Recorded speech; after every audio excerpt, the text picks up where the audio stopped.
Hey guys, today we're going to do Samsung to Samsung data transfer. If you are using Samsung devices and now you want to transfer data, so let's see how we can do this. First of all, you must have to look for EasyShare in your phone. Just open it, but if you won't get it here, you must have to open Play Store and then search for EasyShare app.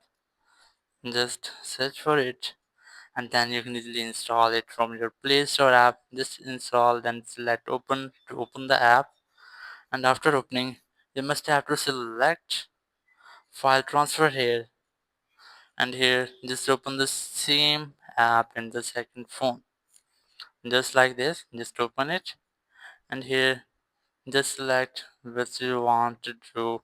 If you want to select or send data from this phone, you can easily select. I'm going to select send from this phone and receive on this phone. Just select that and then tap on the name of the other device, just like this, to connect. You can easily you scan to connect, but I'm going to connect with name, and then select allow from here.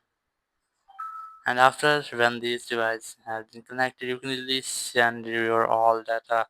You must have to select all apps from here, then select all videos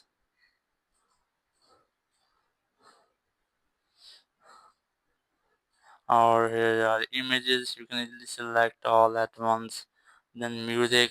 After the selection, you must have to go back and here's the send option. Just tap on it, and then you can easily send from here, and just like this. So in this way you can easily send or transfer your all data from your old phone to new phone. Thank you very much for watching the video. Until next video, bye bye.